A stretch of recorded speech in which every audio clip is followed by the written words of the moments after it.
आप पहले इस वीडियो को देखें। अखिलेश 2 बार हार गए, तेजस्वी 2 बार हार गए, चाणक्य शरद पवार पार्टी नहीं बचा सके, बाहुबली उद्धव ठाकरे की पार्टी टूट गई, केजरीवाल अपनी सीट हार गए, ममता बनर्जी अपनी सीट हार गई, स्टालिन अपनी सीट हार गए, नवीन पटनायक भी हार गए। तीनों चारों लेकिन सिर्फ सीखने चुनाव को कोई के तैयार टाइम नहीं में है, ये उठते अहंकार हैं, और अभी सो स्वार्थ रहे में ही हैं। राष्ट्रीय विहीन राजनीति कर रहे हैं।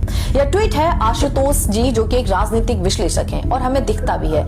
जब जेपी नड्डा बिहार में जाते हैं और कहते हैं कि क्षेत्रीय पार्टियों का खात्मा हो जाएगा, सवाल उठता है कैसे हो जाएगा और क्यों हो जाएगा और कौन क्षेत्रीय पार्टियों का खात्मा कर रहा है।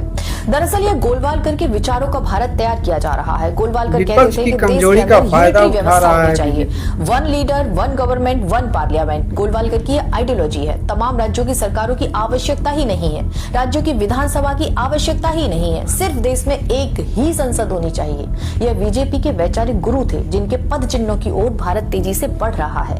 क्षेत्रीय पार्टियों का खात्मा, संघवाद का खात्मा, संपूर्ण देश की शक्ति को एक पार्टी में केंद्रित करना, यही लक्ष्य है जो 22 राज्यों में बीजेपी की सरकार आज सत्ता में है, बाई हुक बाई क्रुक।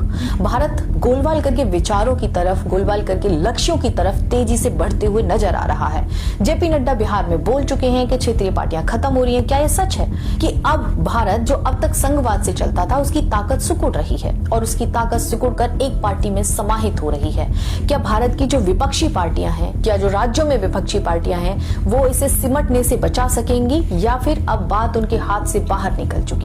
ठीक है, मैं इस बात से मानता हूं कि बीजेपी अपना मनमानी कर रहा है, मगर ये सारे विपक्ष कर क्या रहे हैं?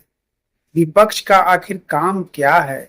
सरकार को सीधे रास्ते पे चलाना विपक्ष का काम होता है। सरकार को तानाशाही पे रोक लगाना विपक्ष का काम होता है। विपक्ष का काम ही है सरकार को घेर के रखना, सरकार की मनमानी पे रोकना, तानाशाही को रोकना। तो ये सब खुद सो रहे हैं और इनको डर भी है।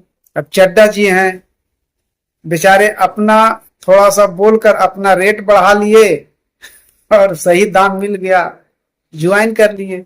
तो ऐसे तो हमारे देश के नेता लोग हैं। आप लोगों को इसमें क्या राय है, कमेंट करके जरूर बताइएगा।